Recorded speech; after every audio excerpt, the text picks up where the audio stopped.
अस्सलाम वालेकुम, आप देख रहे हैं करा सच। मेरा नाम मुबशर लुकमान है और ये फैक्ट है कि पाकिस्तान में अगर कोई बहरान है तो वो बिजली का बहरान है। पाकिस्तान में अवाम अगर परेशान है तो बिजली की वजह से परेशान है। पाकिस्तान में ताजिर अगर परेशान है तो बिजली की वजह से परेशान है। कारोबारी अफराद अगर परेशान है तो बिजली की वजह से परेशान है। ख़ुद हुकूमत अगर परेशान है तो उसके पास सबसे बड़ा बोझ जो है वो बिजली का बोझ है। लेकिन ये बिजली एक ऐसा जिन है कि इसने मुल्क और कौम के पूरे ख़जाने लूट लिए, इससे तमाम वसाइल लूट लिए, लेकिन इसका पेट नहीं भर रहा। क्या वजह है कि वो लोग जिन्होंने पाकिस्तान को लूट लिया और बार बार लूटा उन्होंने IPPs के नाम पे, उनका कभी एहतसाब नहीं हो रहा। और ये कब हमारे लिए मसाइल ख़त्म होंगे? आपका हमारा सबका बिल जो है वो कब नॉर्मल बिल होगा? कब हमें उसमें टैक्सेस के अंदर छूट मिल जाएगी, उसके ऊपर जो गैर ज़रूरी टैक्सेस लगे हुए हैं? ये सारी बातें करने के लिए वफाकी वज़ीर तवानाई सरदार उवैस अहमद खान लगा, वो मेरे साथ हैं। और जब वो नहीं होंगे एक ब्रेक के बाद तो फिर मुझे जनाब सलीम मांडवाला ज्वाइन करेंगे, सावेल हुसैन ज्वाइन करेंगे और ये सारे हमें बताएंगे कि ये बिजली का इशू है क्या। सरदार लगारी साहब, अस्सलाम वालेकुम। अस्सलाम वालेकुम सर, कैसे हैं आप? थैंक यू सो मच, शुक्रिया आपने इनविटेशन दी मुझे, बहुत मेहरबानी। या वेलकम सर। अपना सीधा सवाल करते हैं, डायरेक्ट सवाल करते हैं। आपको पता है, मुझे पता है IPPs के अंदर चोरियां हो रही हैं, लेकिन एक भी चोर आप लोग नहीं पकड़ रहे, क्या वजह है? ये इतना सिंपल ना सवाल है ना इतना सिंपल इसका जो जवाब है। अच्छा, IPPs की, और जो आपने इनिशियली अपने व्यूअर्स को रिपोर्ट दिखाई है वो भी जरा फैक्ट से हट के है। जो कैपेसिटी पेमेंट किसी भी स्टेज के ऊपर कैपेसिटी पेमेंट ख़त्म नहीं हो सकती कि जब तक उस कैपेसिटी पेमेंट के अंदर उसके प्रोजेक्ट का जो कर्ज है, उसका सूद है, वो बरकरार रहता है। उसके अंदर एक और फैक्टर होता है O&M का, ऑपरेशन एंड मेंटेनेंस का। उसको कम किया जा सकता है, रैशनलाइज भी होना चाहिए, हकीकत पसंदाना भी होना चाहिए, लेकिन वो भी खत्म नहीं हो सकता। तो आपको तो सरदार साहब फिर एक और चीज जो बिजली का element, sorry to interrupt you sir, लेकिन हमने जो चीज उस पैकेज में नहीं दिखाई वो है हीट रेट का ऑडिट, जो आपने इतने सालों में नहीं किया। किसी भी हुकूमत ने हीट रेट का ऑडिट नहीं किया।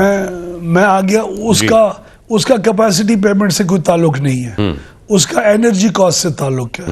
वो फ्यूल का कंपोनेंट होता है मुबशर भाई। वो मैं आपको अगर 2 मिनट जरा एक्सप्लेन कर दूं, अगर अर्ज करूं मैं, तो कैपेसिटी पेमेंट का जो हिस्सा, जो ऑपरेशंस एंड मेंटेनेंस वाला पार्ट है, उसमें बहुत बेहतरी लेके आई जा सकती है। वहाँ हमारे ख्याल में वो ज़्यादा खर्चा लिया जा रहा है जो उनको लेना चाहिए।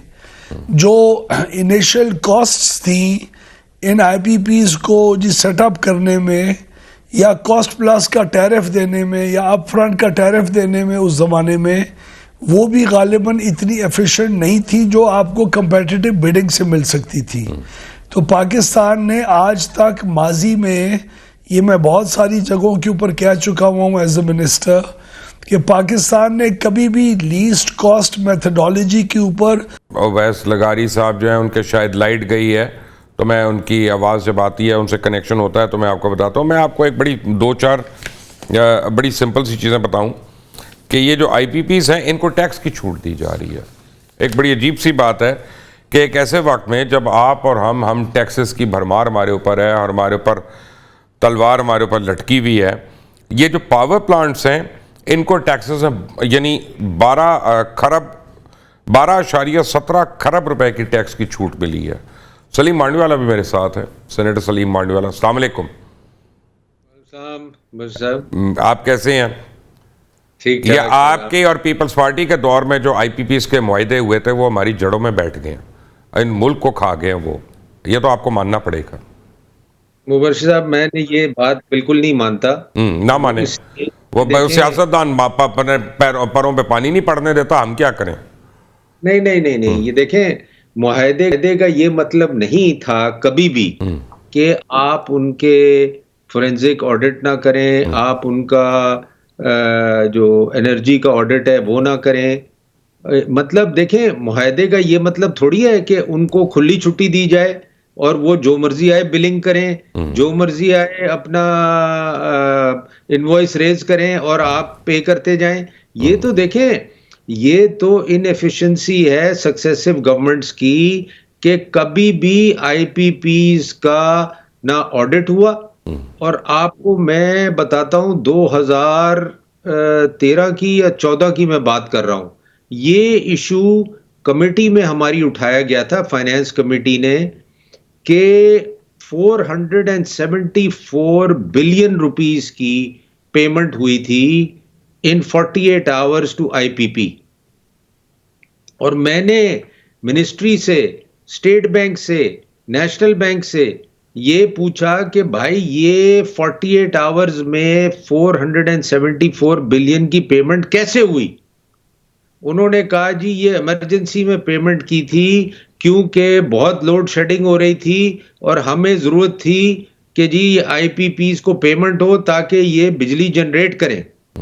तो ये एक्सक्यूज दिया गया उस वक्त, और वो आज तक वो 474 बिलियन का, ये मेरी स्क्रीन पे ना तस्वीरें चल रही हैं, मियां शहबाज शरीफ की भी चली है, साथ एक तस्वीर और चली है मोहम्मद अली साहब की, मैं भी देख रहा हूँ, अब मेरे सामने मॉनिटर भी लगा हुआ है, उसमें मैं देख रहा हूँ।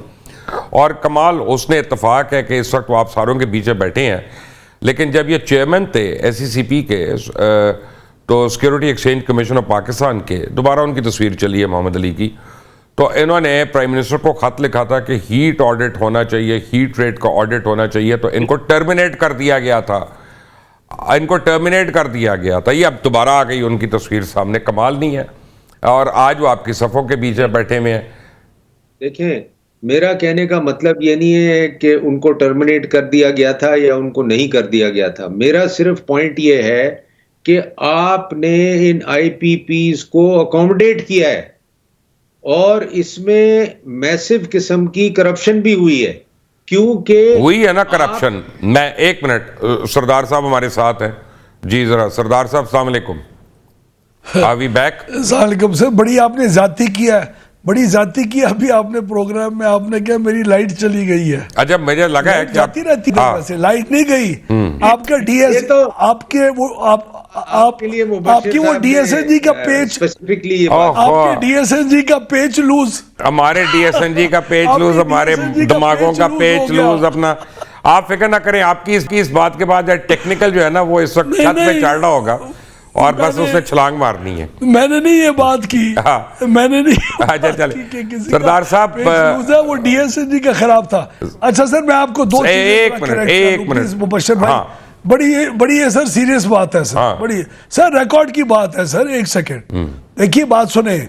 बहुत अच्छी बात आपने की, वो फोरेंसिक ऑडिट वाली रिपोर्ट की बात की। वो इमरान न्याजी के वक्त में forensic audit report Mohammad Ali sahab सामने लाए थे, उसकी काबीना ने, उसकी इमरान न्याजी की काबीना ने बजाय उसके ऊपर एक जी डिटर्मिनेशन दे के उनसे वो रिकवरी करवाने के, उन आईपीपीज को इजाजत दे दी कि जाओ तुम आर्बिट्रेशन लड़ो जाके लंदन में। और हमने जो अभी ये 5 आईपीपीज को टर्मिनेट किया है, उसमें से एक ऐसा आईपीपी था जो उस ऑडिट रिपोर्ट में रिपोर्टेड था, और उसकी जो वाजिबात थे पैसों के, उसमें से हमने 4.7 अरब रुपए जो फोरेंसिक ऑडिट के मुताबिक निकले थे उस वक्त उस रिपोर्ट में, मान लिया सरदार साहब, मान लिया मैंने, मान लिया आपने 5 को टर्मिनेट किया। मेरी अकार्स को सुन लेना, मेरी अकार्स को, वेल डन सरदार साहब, एक्सीलेंट, वेल डन। मैं मेरे बस में आपको फुल कॉलेज ब्लेजर दे दूंगा। अब मुझे ये बताएं, क्या आपने उन 5 को स्कूल में दाखिल होना पड़ेगा? ठीक है सर, उन 5 को आपने टर्मिनेट किया जो आपके सियासी मुखालफीन थे, जिनका ताल्लुक पीटीआई से था, लेकिन आप में इतनी हिम्मत तो नहीं कि आप मियां मंशा के आईपीपीज को बंद कर दें, आप जहांगीर तरीन के आईपीपीज को बंद कर दें, आप सलमान शहबाज के आईपीपीज को बंद कर दें, आप सफायर ग्रुप के आईपीपीज को बंद कर दें। ये तो सारे आप लोगों के डोनर हैं, ये तो सारे आपके दोस्त हैं, आप पिक एंड चूज करें ना आईपीपीज बंद करने के लिए। अस्तगफिरुल्लाह, सुन तो लें जी, ये आपने क्या कौन सी कहानियां गाड़े हैं सर, खुदा का खौफ करें। चले मैं आपको नाम बता देता हूं, आईपीपीज पहले नाम बता देते मैं आपको बताता हूं ना। वो लाल पीर मियां मंशा का है जो टर्मिनेट हुआ है भाई, एटलस शिराजियों का है, हब को वो हबीबुल्लाह खान का है, राउश रजाक दाऊद का है। रजाक दाऊद किसका आदमी है? और क्या पूछ रहे हैं आपने? रजाक दाऊद किसका आदमी है? और यार जिसका भी बंदा हो, इसमें सियासी का क्या काम? बाकी क्यों नहीं बंद हो रहे? 101 IPPs हैं सर। बात 5 क्यों? सर बात तो सुने जरा थोड़ी। सर आप मुझे अल्लाह बख्श कहने नहीं दे रहे। आप पूछ रहे हैं उसका नाम क्या है, मैं कहने लगा हूं अल्लाह बख्श, आप कह रहे हैं अल्लाह पे ही पकड़ रहे हैं मुझे आप। 5 कैटेगरीज जो हैं IPPs की जो मुबशर भाई टर्मिनेट हुई हैं, वो एक कैटेगरी के तौर टर्मिनेट हुई है। बाकी पूरी 101 की रेंज के ऊपर काम माशाल्लाह बहुत हद तक हो चुका हुआ है। 5 को हमने उनको पहला से टर्मिनेट किया है, which were not required in the Now system a anymore. humble question if I may ask. Sir अभी सेनेटर सलीम मांडेवाला ने एक कमेंट दिया, आई एम श्योर आपने सुना है। उन्होंने कहा इससे बेइंतहा करप्शन हुई है। अगर पाकिस्तान के आला तरीन इदारे के एक मेंबर, एक सेनेटर, आपके कोएलिशन पार्टनर, वो कह रहे हैं करप्शन हुई है, तो आप आज लोगों के सामने ये कमिटमेंट कर लें कि करप्शन करने वालों को हम सजा देंगे, ताज़ीरात पाकिस्तान के तहत सख्त से सख्त सजा देंगे। वो ये फिर हमारी DSNG का पेच लूज हो गया। ये ऐसे मौके पे फिर हमारे ऐसे मौके पे DSNG उड़ जाती है। मांडेवाला साहब आप देखें, आपका सवाल में नहीं आ गया तो उनका फिर वो कनेक्शन आउट हो गया। सवाल और करना है आपने जी। कि मेरी जो 474 बिलियन की पेमेंट है 48 आवर्स में, उसमें सरदार अवैस साहब ने क्या किया? आपकी कौन सी पेमेंट है, जरा वो समझा दें मुझे। नहीं, मैं अभी आपको बताया था कि सेनेट कमेटी में 2014 में 2013 में हमने एक इशू उठाया था किसी की कंप्लेन के ऊपर कि 48 आवर्स में गवर्नमेंट ने 474 बिलियन रुपीस IPP को पे किया है। तो मैंने कहा था मुझे फिजिकली ये बता दें, how is it possible to pay such a big amount in 48 hours from the government money. तो उसमें स्टेट बैंक को खुला रखा गया था रात को। मांडेवाला साहब मुझे एक बात बता दें, अगर क्योंकि अवैस लगारी साहब पता नहीं उनका कनेक्शन होता है कि नहीं होता, वो मेरी DSNG खराब है कि उधर लाइट नहीं है, मुझे नहीं पता, बट 101 IPPs हैं, 50% गवर्नमेंट की हैं। आप लोग सारे गवर्नमेंट में हैं, पीपल्स पार्टी भी है, PMLN भी है, सारी आप गवर्नमेंट में है, हर एक के पास वजारतें भी हैं, मुशावरतें भी हैं और ऐश भी है। तो आप लोग ऐसा करें ना कि जो गवर्नमेंट की IPPs हैं उन सबको तो स्लैश कर दें, उनके रेट्स वगैरह आवाम को रिलीफ दे दें। 50+ IPPs जब वो क्यों नहीं करते? फौरन हो सकता है, तो क्यों नहीं कर रहे? इसमें सोचने की जरूरत ही नहीं है। तो आप लोग उनको मशवरा क्यों नहीं देते पार्लियामेंट में, सेनेट में? देखिए, आपका क्या ख्याल है कि हम इनको मशवरा नहीं देते? आपका क्या ख्याल है ये जो इशू उठाया है गवर्नमेंट ने उठाया है? ये तो हम लोगों ने उठाया है। हम लोगों ने क्या? पीपल्स पार्टी ने? ये तो उठाया गया है, जो केयर टेकर गवर्नमेंट थी उन्होंने उठाया है और उसके बाद इसको कंटिन्यू किया है। हमने ओवैस साहब पे प्रेशर है कि जी इसको आप टेकअप करें और इसको आप रिजॉल्व करें। मांडेवाला साहब मुझे 2 बातों का जवाब दे दें। अगर आप लोग वाकई इस मुल्क को चाहते हैं कि तरक्की करे तो मुझे बताएं, मैं किसी अपने कारोबारी दोस्त को क्या कहूं इन्वेस्टमेंट करे, 22% 24% इंटरेस्ट पे उसको लोन मिलता है और बिजली की जो कीमत है वो होशरुबा कीमत है, पूरी दुनिया में ये रेट उसका रेट नहीं है compare to per capita income जो है हमारी एवरेज पर कैपिटा इनकम। कारोबार कैसे चलेगा इस मुल्क में? नौकरियां क्यों खत्म नहीं होंगी? कारोबार क्यों बंद नहीं होंगे? कब समझ आएगी ये लोगों को? जब मर जाएंगे सारे। सर ये बिल्कुल सही है और इस पे काफी हद तक देखिए इंटरेस्ट रेट अब 22-24 पे नहीं रहा, अब इंटरेस्ट रेट आ गया है 17.5%। सर 17.5% पे ऊपर बैंक अपने चार्जेस भी तो लगाता है ना, वो एक्स्ट्रा आ जाते हैं, फिर उसके ऊपर आपको सिंगल डिजिट पे लाना है। सिंपल सी बात है। बैंक के रेट की बता रहा हूँ, स्टेट बैंक का रेट तो 15.5 पे आ गया। सर उसके ऊपर चार्जेस भी तो आते हैं ना। जी मुझे 17.5 पे को बिजनेस होता है। चले मुझे बताइए 17.5 पे को बिजनेस होता है? नहीं होता सर, मैं कब कह रहा हूं, मैं तो एंडोर्स कर रहा हूं जो आप कह रहे हैं।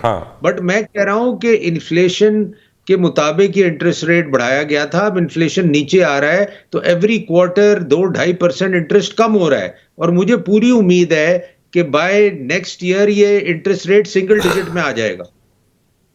ये मेरे साथ बैठे हुए सावेल हुसैन की यहाँ पे बड़ी अपना इंडस्ट्री है इनकी, और ये एक लगा रहे हैं, काफ़ी अरसे से लगा रहे हैं कुछ सिरिंजेस वगैरह की, और जब तक नहीं लगेगी ना उतनी उसकी कॉस्ट बढ़ती जाएगी क्योंकि आप लोगों से कॉस्ट मेंटेन ही नहीं होती। सावेल, एम आई राइट और रॉन्ग? जी जी, हमने तो खैर अब प्लांट लगा लिया है, अल्लाह के फजल से शुरू हो गया है। लेकिन हमने उसको सारा सोलराइज किया है, तो ऑब्वियसली वो बेस लोड तो नहीं होता, लेकिन कितने हमने केवीए का इंश्योर सोलर किया है। लगाया आपने तकरीबन 1 मेगावाट से थोड़े कम का। और क्या कॉस्ट पड़ी है? हमें जो पड़ी है, कॉस्ट पड़ी है फॉर सोलराइजिंग, वो हमने कॉन्ट्रैक्ट किया है, वो टर्न की है। उसके ऊपर हमारा हमने एक टैरिफ फिक्स किया है 15 साल के लिए, हाँ। जो कि तकरीबन जो है वो तकरीबन 9.5 या 9.25 रुपए के लगभग उसका रेट है। हमने बड़े अच्छे टाइम पे वो लॉक इन Right. कर लिया था। मांडीवाला साहब, this is my next question actually, जो मैंने वैस लगारी साहब को पूछना था, आपको मैं पूछ रहा हूँ, आप भी किसी गवर्नमेंट का हिस्सा है, कि आप लोग सोलर लगाने वालों को इंसेंटिव देने की बजाय लगता है आप उनको आर्म ट्विस्टिंग कर रहे हैं कि यार ये फिर हमारे बिल कौन देगा, हमें पैसे कौन देगा? जो सोलर लगाता है उसको ग्रीन मीटर नहीं लगता, जो वो लगाता है उसको इश्यूज प्रॉब्लम रहते हैं। सोलर के जो बैटरीज वगैरह जो इंपोर्ट हो रही हैं हमारी, उसके अंदर बड़ी कॉस्ट जो है कॉस्टली हो गई हैं। वो लोगों को कहते हैं कि यार तुम हाइब्रिड ना लगाओ, तुम वैसे लगा लो। Why do we have to rob a common person? जब पहले तो मैं आपको बताऊं, 4,500 मेगावाट इस वक्त सोलर सिस्टम में चल रहा है। और जितनी इंडस्ट्रीज हैं जिन्होंने कन्वर्जन किया है, जैसे शिवाल साहब ने किया है, और बहुत इंडस्ट्रीज हैं, मेरे पास पूरी लिस्ट है, जो कि जिन्होंने सोलर पे कन्वर्जन किया है। किसी ने उनको ये नहीं कहा कि आप सोलर पे कन्वर्जन ना करें। सोलर पे कन्वर्जन का मतलब देखें, जरूरी नहीं है कि आप गवर्नमेंट को बिजली बेचें, जरूरी नहीं है।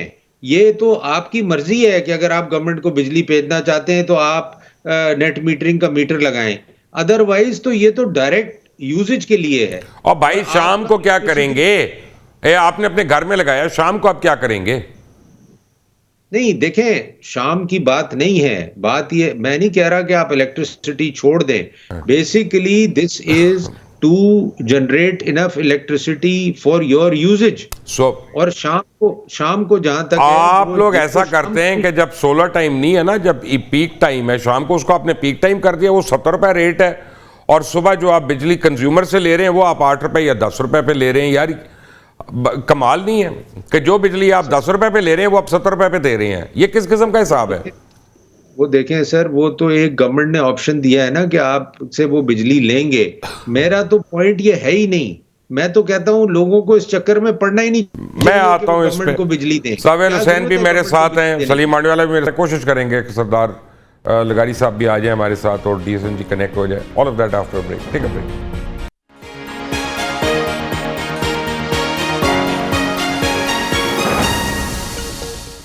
Welcome back from the break. और ब्रेक पे जाने से पहले आप बातें सुन रहे थे सेनेटर सलीम मांडीवाला की और सावेल हुसैन की।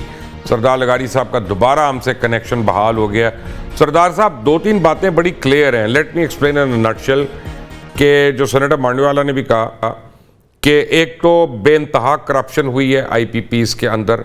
आईपीपीज के मुआहदे जो हैं उन सारों को रिविजिट करना है, और गवर्नमेंट ओन जो आईपीपीज है 51 ऑफ देम, उन पे तो आज आप स्लैश करके इमीडिएटली जो है आवाम को रिलीफ दे सकते हैं। तो इन तीनों चीज़ों पे काम क्यों नहीं हो रहा? सर, मैंने आपको पहले बताया कि तमाम आईपीपीज की, देखिए मैं आपको समझा देता हूं। एक 5 आईपीपी की कैटेगरी है जो टर्मिनेट होनी थी। फिर 18 आईपीपीज की कैटेगरी है जो 2002 के प्लांट्स हैं। फिर 2006 पॉलिसी की कैटेगरी है। फिर गवर्नमेंट ओन्ड तमाम जो पावर प्लांट्स हैं उनकी कैटेगरी है। फिर आपके चाइनीज के जो दौर में बने थे प्लांट्स, उनकी कैटेगरी है।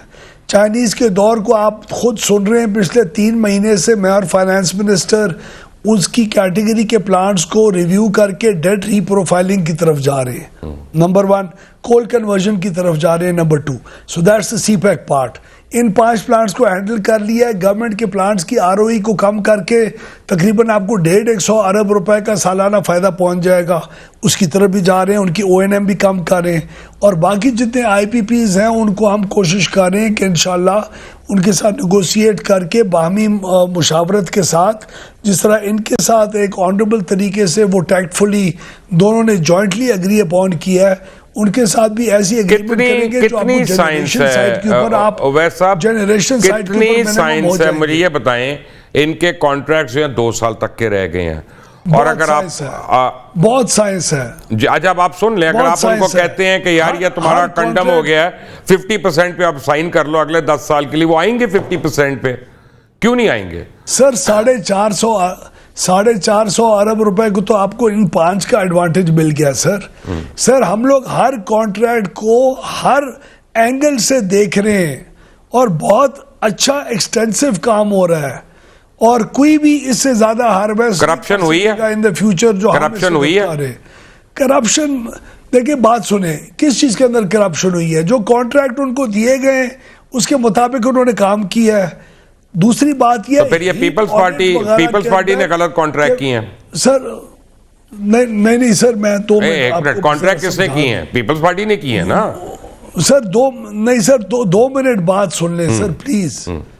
जो करप्शन की बात हो रही है वो है हीट, यानी आप क्लेम करते हैं और आपको इजाजत मिली हुई है कि आप X amount of fuel use करेंगे टू प्रोड्यूस 1 यूनिट, ठीक है? If you save on that part, is that passed on to the customer और not? And if you spend more than that part, is somebody held accountable और not? तो जो heat efficiency और audit की बात इन्होंने सलीम भाई ने फरमाई, उसी हीट ऑडिट के बेसिस के ऊपर हमने 4.7 अरब रुपए जो मोहम्मद अली साहब की रिपोर्ट में क्लेम किया गया था, उसका अभी एक प्लांट से रिकवर किया है। मुझे इतना पता है कि पंजाब में आपकी 100% रिकवरी है, और आपकी केपीके में आपकी जो है ना वो खड्डे पड़े हुए हैं क्योंकि वो आपको बिल नहीं देते हैं, और लोड शेडिंग आप पंजाब की करते हैं। ये तो मुझे पता है। ये तो हकीकत है। दबा कर रहे हैं पंजाब की, क्यों कर रहे हैं? पंजाब में 100% रिकवरी वैसे नहीं है सर। 96 होगी, 97 होगी रिकवरी है, लेकिन आप दुरुस्त फरमा रहे हैं। पंजाब के अंदर बिल किया जाता है 3.1 ट्रिलियन और नुकसान होता है 196 अरब का। बाकी 3 सूबों को बिल किया जाता है 700 कुछ अरब उनसे आता है और 400 कुछ अरब जाया हो जाता है उसके अलावा। तो आपकी मुख्तलिफ एरियाज के अंदर, पंजाब के अंदर भी मुख्तलिफ एरियाज के अंदर जो लॉसेज हैं, they are of a different nature. वो कंप्लीटली डिफरेंट चीज है। वेरी क्विकली एक इंडस्ट्रियल कंज्यूमर से पता कर लेते हैं। सावेल हुसैन हमारे साथ है। सावेल, अस्सलाम वालेकुम। सावेल, मुझे ये बताएं कि, और सरदार साहब बताएं कि इंडस्ट्री जो है वो किस तरह के प्रॉब्लम्स एक्सपीरियंस कर रही है पावर जनरेशन में? देखिए, हमने अभी हालिया में सोलर लगाया है और खुद से लगाया है, और हमने तो नेट मीटरिंग की तरफ भी गए हैं, लेकिन उसका एक काफी कम्बरसम प्रोसेस होता है। और पहले नेपरा के पास जाता है, आपके यूटिलिटी की कंपनी के पास जाता है, फिर नेपरा के पास जाता है, और उसमें कई अभी अक्सर वक्त उसमें लग जाता है। तो एक तो वो मसला है, लेकिन आई थिंक नेट मीटरिंग से इनको वैसे ही जो है मूव अवे करना पड़ेगा, क्योंकि फाइनेंशियली वायबल नहीं रहना हुकूमत के लिए नेट मीटरिंग को ज्यादा देर के लिए इन टर्म्स पे कंटिन्यू करना। लेकिन खैर, एक इशू ये है। दूसरा इशू ये है जो अक्सर प्रॉब्लम आती है कि जब आप चाहते हैं कि जी इलेक्ट्रिसिटी की डिमांड बढ़े, तो उसका एक तरीका तो ये है कि आप उसकी दाम में कमी लेके आए। लेकिन दूसरा इशू यहाँ ये आ जाता है कि जो हमारा ट्रांसमिशन का मैकेनिज्म इस वक्त है, और ये लगारी साहब को इसके बारे में अच्छी तरीके से पता होगा कि उसके अंदर इतनी खामियां हैं because of years of under investment, that बहुत सी इंडस्ट्री को कल को अगर आप उनके कैप्टिव पावर प्लांट्स बंद कर देते हैं या जो और चीजें गैस का कर देते हैं, तो उनको ग्रिड पे शिफ्ट होने में, एक रिलायबल और कंसिस्टेंट पावर सप्लाई हासिल करने में बहुत से मसाइल जो है ना वो उनको पेश आ सकते हैं। तभी बहुत सी जो इंडस्ट्रीज हैं या फैक्ट्रियां हैं या कंपनियां हैं, वो इस चीज में अगर वो उनके पास फैसिलिटी आज अवेलेबल भी हो तो उनको करना, वो उसको अमल में लाना जो है वो बहुत मुश्किल है। सावेल sahab, thank you very much for being with us. मैंने सुन लिया, and you know we will put this to the honourable minister. अब लगाई साहब, सुन ली आपने बात? ये I am very happy and encouraged to hear this from this very professional businessman, the friend of ours. Solar net metering के ये वाली रेगुलेशंस और कीमतें सस्टेनेबल नहीं है। It's costing the rest of the consumers puff more than a mountain is.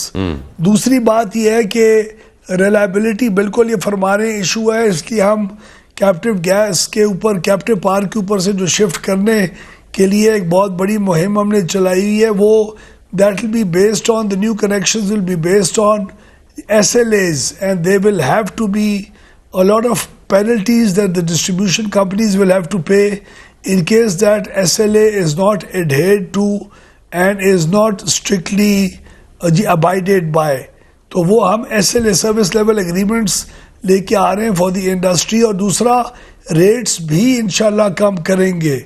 हमारा बिल्कुल clear एक हदफ है कि हम इंडस्ट्री को 9-9.5 सेंट से 10 सेंट से ऊपर बिजली ना दें, बिकॉज इंडस्ट्री इस वक्त हमें छोड़ के जा रही है ग्रिड को।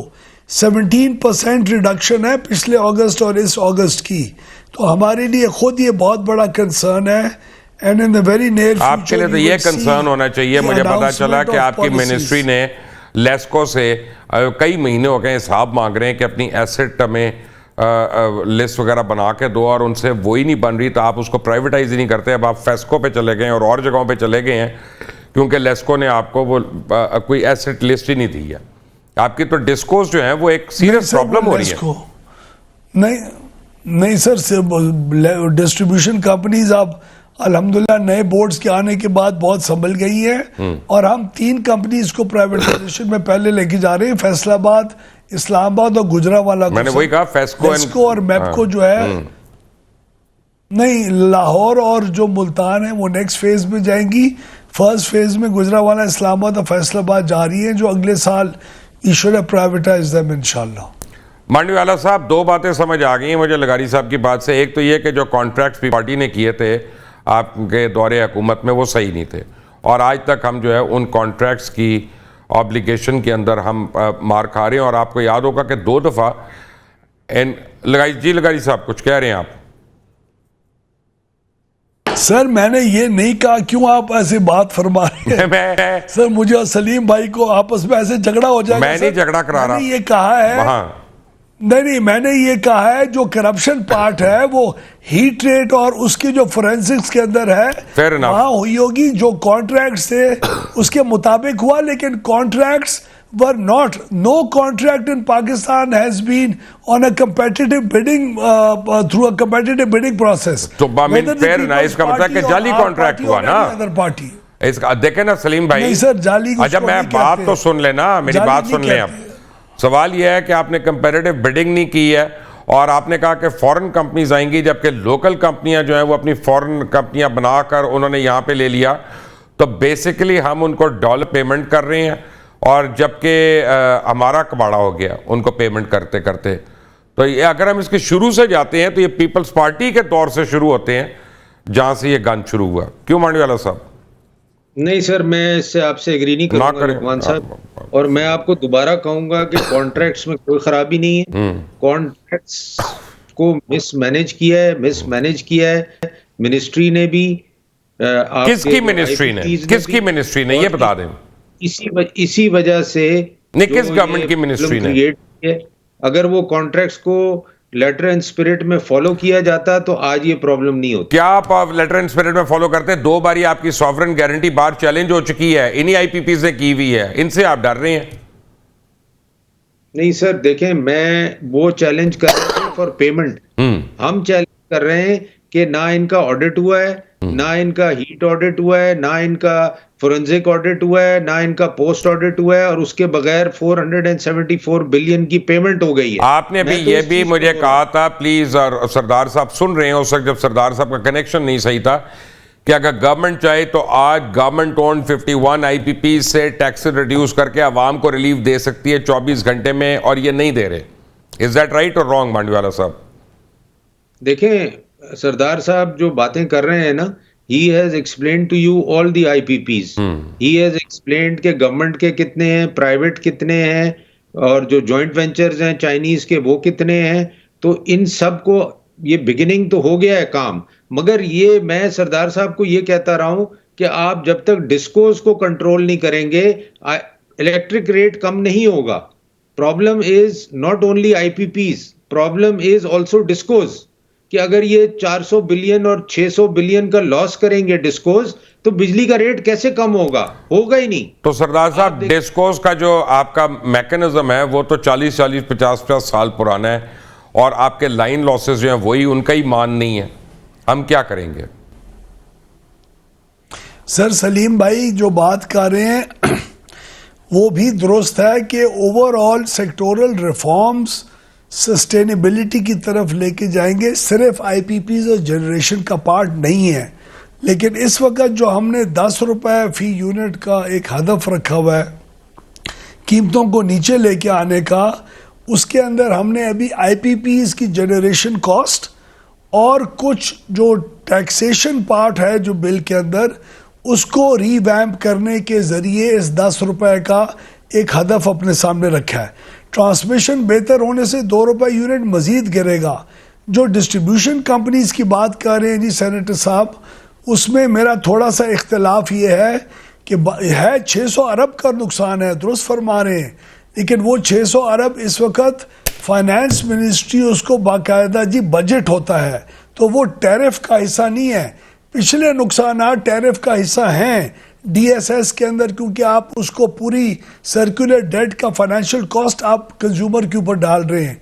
लेकिन वो 600 अरब रुपए भी फाइनेंस अगर हमें हमारे नुकसान को नहीं देगी और उससे यूनिवर्सिटीज और डेवलपमेंट कर लेगी, तो वो नेशन बिल्डिंग होगा। तो डिस्कोस का नुकसान कम होना बहुत लाजमी है, बहुत लाजमी है।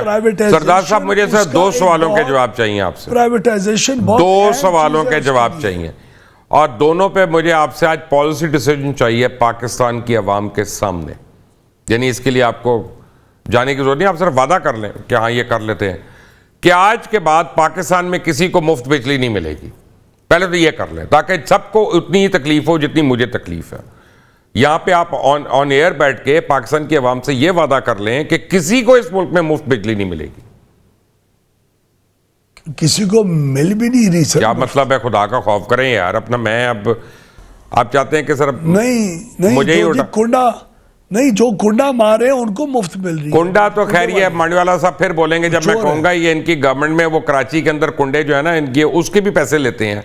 यानी इलेजिटिमेट काम को भी लेजिटिमेट किया हुआ KESC ने। KESC एक अलग अजीब किस्म का ड्रामा है, वो पूरी दुनिया का अलग ड्रामा है KESC जो है। मगर वो गवर्नमेंट के पास तो है ही नहीं। हाँ वही ना, लेकिन उन्होंने लेजिटिमेट किया। मैं कुछ और कह रहा हूं, मैं कह रहा हूं सर आपके पूरे डिस्कोस के एम्प्लॉइज को जाती है फ्री बिजली, आपके सरकारी दफ्तरों में, घरों में। ओ सर हमने बिजली उसकी डिस्कोस की खत्म करके उसको बाकायदा वो कर लिया था, मोनेटाइज करके उनके पैकेजेस के अंदर ले गए थे। किसी हाई कोर्ट ने बैठ के स्टे दे दिया, लेकिन that is also that translate the number of units that are given over to all employees of all. ये जब तक पीपल्स पार्टी और PMLN का अलायंस है ना, आप दोनों का जब तक अलायंस है, अवाम को रिलीफ नहीं मिलनी है। आप दोनों को लड़ाना पड़ेगा किसी ना किसी तरह हमें, ताकि हमें रिलीफ मिले। आप चेक एंड बैलेंस होंगे एक दूसरे पे। ऑनेस्टली ये सकता भाई भाई करके बातें कर रहे सारे। Pakistan sir, Pakistan is rising because of this alliance, can't you see it? आमीन। इंटरेस्ट रेट नीचे आ रहा है, पावर सेक्टर रिफॉर्म्स हो रहे हैं। सर शाबाश दें हमें सर, मेहरबानी फरमाएं। मैं तो दे दूंगा शाबाश। मेरे अपना ट्रांसफार्मर की तारें 1 महीने में 2 दफा चोरी हो चुकी हैं सर। वो तो लॉ एंड ऑर्डर इशू है सर। कमाल है। वो बेचता कौन है यार? ट्रांसफार्मर से कौन उतार सकता है वैस सॉइल एस्को वाला, खुदा के लिए। बट एनीवे, सलीम मांडीवाला साहब आपका शुक्रिया। रिटायर्ड लेस्को वालों भी उतार सकते हैं। हाँ, रिटायर्ड वाला भी, रिटार्डेड भी हो सकता है कि उनको उसको करंट भी लग सकता है। तो सरदार उवैस लगारी आपका बहुत शुक्रिया। सावेल हुसैन आपका शुक्रिया। आप सुन रहे थे हमारी वज़ीर की और सेनेटर की गुफ्तगू, और मुझे भी अपनी राय से आगाह करिएगा और हमें फॉलो करते रहिएगा। 365 को फॉलो करिएगा। अंटिल द नेक्स्ट टाइम, अल्लाह हाफ़िज़।